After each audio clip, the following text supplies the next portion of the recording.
नमस्कार दोस्तों, हमारा नाम है घनश्याम मुलानी और हम आपका विश्व भारती यूट्यूब चैनल में बहुत बहुत स्वागत करते हैं।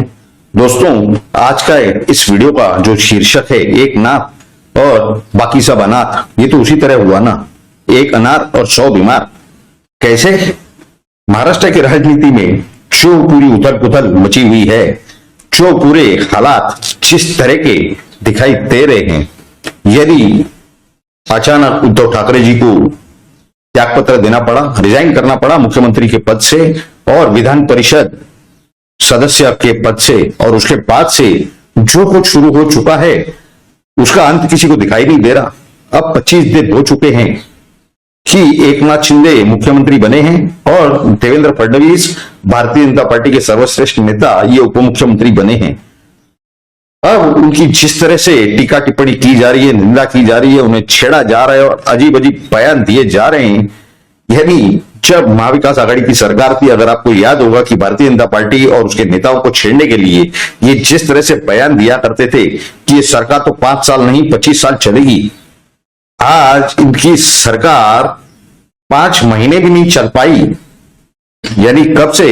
एकनाथ शिंदे जब सूरत गए और वहां से गुवाहाटी, उसके बाद 8 से 10 दिनों के अंदर उद्धव ठाकरे जी ने त्यागपत्र दे दिया।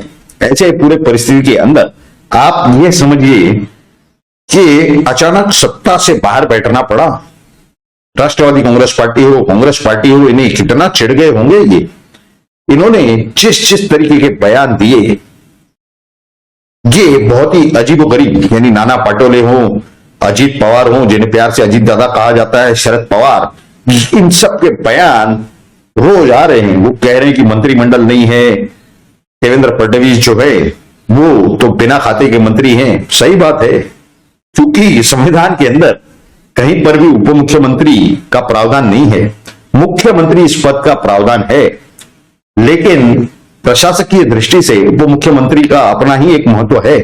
यानी जब मुख्यमंत्री महाराष्ट्र प्रदेश के बाहर होते हैं, महाराष्ट्र के राज्य के बाहर होते हैं, तो मुख्यमंत्री के सारे अधिकार ये रिजर्व होते हैं उप मुख्यमंत्री के पास। और सम्माननीय एकनाथ शिंदे जी वो तो एक बैकअप और एक गाइड के तौर पे श्रीमान देवेंद्र फडणवीस की तरफ देखते हैं।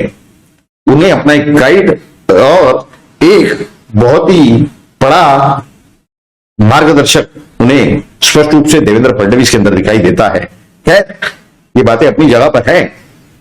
क्या हुआ कि उद्धव ठाकरे और उनके सुपुत्र जो कि मंत्री थे, पर्यटन मंत्री थे और अलग अलग कई खाते थे उनके पास में, उसपे से महाराष्ट्र पोल्यूशन कंट्रोल बोर्ड की जो जांच है वो केंद्र के द्वारा उस विषय में आदेश दिया जा चुका है। इस तरह की भी जानकारियां प्राप्त हो रही हैं। खैर, उद्धव ठाकरे और आदित्य ठाकरे, इन्हें सत्ता से बाहर बैठना पड़ा। इनके साथ में और 14 विधायक हैं। उद्धव ठाकरे जी ने तो अपना विधान परिषद सदस्य के पद का भी उसी 29 जून 2022 को त्यागपत्र दे दिया। अब ये जो बाकी 14 विधायक इनके पास है, इनके ऊपर भी डिस्क्वालिफिकेशन की लटकती हुई तलवार है। इन्हें नोटिस अब नए स्पीकर ने दे दिया है, राहुल नार्वेकर जी। ये सब भी न्याय प्रविष्ट है सम्माननीय सर्वोच्च न्यायालय के सामने। यानी एक तरफ कांग्रेस हो, राष्ट्रवादी कांग्रेस पार्टी हो, श्रीमान उद्धव ठाकरे जी हो, ये सब तो नाराज चल रहे हैं। इनके उल्टे सुलटे बयान आ रहे हैं। विश्व प्रवक्ता संजय राउत ये उस समय तो कह रहे थे स्पष्ट रूप से कि 40 मुर्दे यानी डेड बॉडीज गुवाहाटी से आ रही हैं, उनका पोस्टमार्टम के लिए उन्हें सीधा भेजा जाएगा यहां पहुंचने के लिए। और इसी विषय पर, इसी बात पर सम्माननीय सर्वोच्च न्यायालय ने एकनाथ शिंदे जी के वकील से सवाल किया था कि आप बॉम्बे हाईकोर्ट क्यों नहीं गए ये मसला लेकर के। उन्होंने इसी बयान का दाखला दे दिया वहां, इसी बयान की जानकारी दे दी कि हमें तो जान का खतरा है वहां पर। उसके बाद सम्माननीय सर्वोच्च न्यायालय ने उस 2 दिन के नोटिस को सीधा 15 दिन तक बढ़ा दिया। वो नोटिस गैरकानूनी है या नहीं है, ये क्या है नहीं है, डिप्टी स्पीकर ने दी हुई नोटिस है, वो स्पीकर ही उसके ऊपर तय कर पाएंगे कि ये क्या है नहीं है। इसके फैसले स्पीकर करेंगे। उसमें सम्माननीय सर्वोच्च न्यायालय स्पीकर के कार्य क्षेत्र के अंदर किसी भी तरह की दखलंदाजी करने की कोई संभावना नहीं है। उसमें क्या होने जा रहा है वो तो हम आपको बताएंगे। लेकिन एकनाथ शिंदे कट या कुट जिसे कहा जाता है, उसके अंदर क्या चल रहा है कि जितने विधायक उनके साथ हैं, यानी भारतीय जनता पार्टी हो, अपक्ष विधायक हो या एकनाथ शिंदे के साथ जो 40 या 50 विधायक है, यानी 10 और निर्दलीय विधायक अपक्ष, कुल मिलाकर के 164 या जो भी इनके साथ में हैं, उसमें से 1/3 ये एकनाथ शिंदे के साथ में, ये तो स्पष्ट रूप से दिखाई दे रहा है, यानी सरकार में बैठे हुए विधायकों में से। उसी तरह जितने मंत्री सरकार में बनेंगे उसमें से 1/3 ही उनके ग्रुप के, उनके गट के, उनके गुट के बन पाएंगे। साथ ही साथ जो सरकार में मंडल महामंडल होते हैं, यानी सिद्धिविनायक टेम्पल ट्रस्ट हो, महालक्ष्मी टेम्पल ट्रस्ट हो, सिडको हो, माडा हो और कई सारे ऐसे मंडल महामंडल पर नियुक्ति की जाती है कार्यकर्ताओं की, एक्टिव वर्कर्स की, लीडर्स की। इन नेताओं को नियुक्ति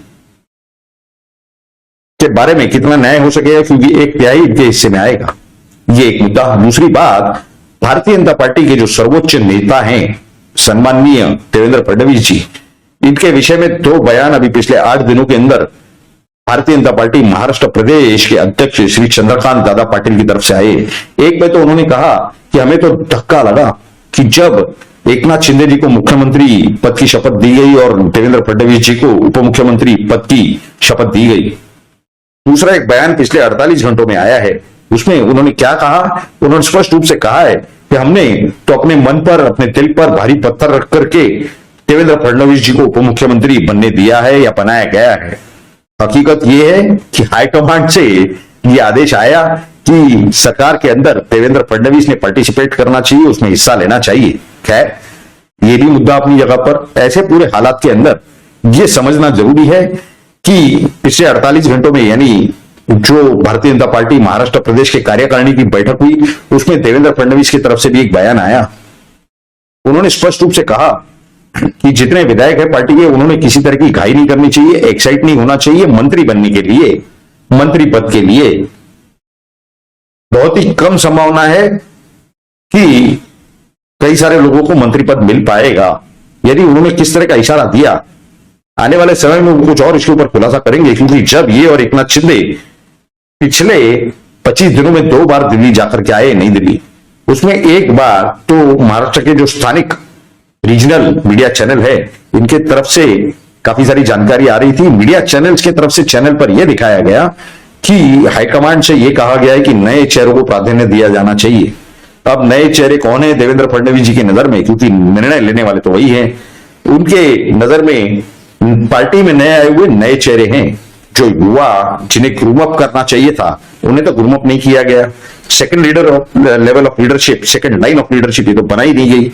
जो कुछ थी उन्हें तो दरकिनार कर दिया गया। अब बचे कौन है, उसमें से नए चेहरे, यानी प्रवीण दरेकर जो महाराष्ट्र नवनिर्माण सेना से आए, प्रसाद लाड हो, चित्रा वाघ हो जो राष्ट्रवादी कांग्रेस पार्टी से आई, कृपा शंकर सिंह जो कांग्रेस पार्टी से आए, इनको पूरे प्राधान्यता देते हुए मंत्री बनाया जाएगा, इस तरह का इशारा वो पहले ही दे चुके हैं। रह गया मंडल महामंडल के अंदर नियुक्ति की बात, यानी सिद्धिविनायक मंदिर हो, महालक्ष्मी टेम्पल ट्रस्ट हो, माडा हो, सिडको हो या अन्य सारे महाराष्ट्र सरकार के उपक्रम, उसके अंदर तो स्पष्ट रूप से दिखाई दे रहा है कि ये जो नए हमने नेताओं के नाम बताए, जो सम्माननीय देवेंद्र फडणवीस जी के नजर में नए चेहरे हैं, इनके साथ जो इनके चेले आए, इनके जो चमचे आए, उन्हें ही प्राधान्य दिया जाएगा। यानी ओरिजिनल भारतीय जनता पार्टी का जो मूल कार्यकर्ता हो, मूल नेता हो, वो तो खत्म। अब हम आते हैं महत्व के मुद्दे पे। ये सब तो हमने आपको बता दी, कांग्रेस पार्टी, राष्ट्रवादी कांग्रेस पार्टी, शिवसेना और भारतीय जनता पार्टी की क्या परिस्थिति है। अब ये पूरा जो दारोमदार है, ये सम्माननीय सर्वोच्च न्यायालय पर है। स्पीकर के कार्य क्षेत्र के अंदर, उनके दायरे के अंदर जो काम आते हैं, उसमें तो सुप्रीम कोर्ट इंटरफियर नहीं करेगा, लेकिन चैलेंज किया गया है जो स्पीकर का जो चुनाव हुआ, यानी राहुल नार्वेकर भारतीय जनता पार्टी की तरफ से जो उम्मीदवार थे, उनको चुन लिया गया था बहुमत से, मेजोरिटी से। उनकी जो ये चुनाव हुआ वो सही तरीके से हुआ या गलत हुआ, इसके ऊपर एक बार सम्माननीय सर्वोच्च न्यायालय का फैसला आ गया तो बाकी काम, यानी बाकी रास्ते, ये एकनाथ शिंदे गुट के लिए, एकनाथ शिंदे गट के लिए, देवेंद्र फडणवीस के लिए अपने आप खुल जाएंगे। तब तक मंत्रिमंडल का विस्तार तो होता हुआ नहीं दिखाई दे रहा है। हाँ, आने वाले 27 यानी 2 दिन बाद 27 जुलाई 2022 तक ये सभी लोगों ने, यानी डिप्टी स्पीकर हो, स्पीकर हो, उद्धव ठाकरे के जो प्रतिनिधि हो सुप्रीम कोर्ट में, उनके वकील एकनाथ शिंदे की तरफ से जो उनके वकील हैं, इन्होंने अपना लिखित में जवाब वहां पर फाइल करना, प्रस्तुत करना, पेश करना, दाखिल करना बहुत जरूरी है। 1 अगस्त को सुप्रीम कोर्ट की सुनवाई होने जा रही है, लेकिन फैसला उस दिन नहीं हुआ। हो सकता है वो सुनवाई 1-2 दिन या 4 दिन चले, हर 2 दिन में एक बार हो, या 3-4 दिन एक के पीछे एक हो, उसके बाद ही उसका फैसला आएगा। लेकिन वहां पर भी मसला खत्म नहीं होगा। बाकी की आगे की प्रक्रिया स्पीकर करेंगे वो करेंगे, लेकिन एकनाथ शिंदे साहब ने चुनाव आयोग के सामने जो दावा कर रखा है, यानी शिवसेना ये नाम और जो धनुष्य बाण, तीर कमान या बो एंड एरो कह सकते हैं, ये चिन्ह उनके हैं, वो ओरिजिनल शिवसेना है। इस पर जब तक फैसला नहीं होता, क्योंकि आने वाले समय में 2 से 3 महीनों में 15 से 18 बड़े बड़े नगर पालिका और महानगर पालिका के चुनाव होने जा रहे हैं, और सबसे बड़ी बृहन्मुंबई महानगर पालिका है। 45 से 50 हजार करोड़ का उनका सालाना बजट है। आर्थिक बजट उनका वार्षिक 45,000 से 50,000 करोड़। तो ऐसे एशिया खंड के अंदर सबसे बड़ी महानगर पालिका है। तो ऐसे पूरी परिस्थिति के अंदर चुनाव का चिन्ह उनके पास होना बहुत जरूरी है। तो ऐसी पूरी कंडीशन के अंदर स्पष्ट रूप से दिखाई दे रहा है। हमारा जो शीर्षक हमने बताया, यदि उसके पहले जो कहा जाता है कि एक अनार 100 बीमार, यदि ऐसी कुछ चाल महाराष्ट्र की राजनीति में हो चुकी है। अरुणाचल प्रदेश में जो कुछ हुआ उसका थोड़ा हिस्सा, उत्तर प्रदेश में जो कुछ हुआ उसका थोड़ा हिस्सा, आंध्र प्रदेश में टीडीपी यानी तेलुगु देशम पार्टी, अब तो 2 हिस्से हैं उनके, तेलंगाना और आंध्र प्रदेश, लेकिन वहां पर तेलुगु देशम पार्टी के अंदर जो कुछ हुआ उसके अंदर की थोड़ी घटनाएं, ये सब मिलाकर के शायद महाराष्ट्र के अंदर जो कुछ चल रहा है, ऐसा लग रहा है कि सबको मिलाकर के यानी कचौरी बनाई गई है। यानी फरसान जब बनाया जाता है उसमें से जो कुछ बच जाता है उसे मिलाकर के कचौरी बना दी जाती है। यहां पर तो ऐसे ही जो जो कुछ उपयोग में आया है उसकी कचौरी बनाई गई है। परिस्थिति तो वैसी है जैसे हमने, हमारे दर्शकों ने मांग की थी, तो हमने वो सारी जानकारियां हमारे सभी दर्शकों के सामने रखने का प्रयास किया है। यानी पूरे जो कथा है, जो कहानी है, उसका मेन मुद्दा क्या है, सारांश, एक नाथ बाकी सब अनाथ, यही परिस्थिति आपको भी दिखाई दे रही होगी स्पष्ट रूप से। तो ये सारी जानकारियां, ये वीडियो आपको कैसा लगा वो तो जरूर आप नीचे कमेंट बॉक्स में लिख करके हमें जरूर बताएं। लेकिन साथ ही साथ अगर आपको ये जानकारियां अच्छी लगी हो तो इस वीडियो को लाइक करें और ज्यादा से ज्यादा शेयर करें। आप ही का विश्व भारती चैनल इसे जल्द से जल्द सब्सक्राइब करें। आप सभी लोगों ने इस वीडियो को पूरा अंत तक देखा, इसके लिए आप सभी का बहुत बहुत धन्यवाद।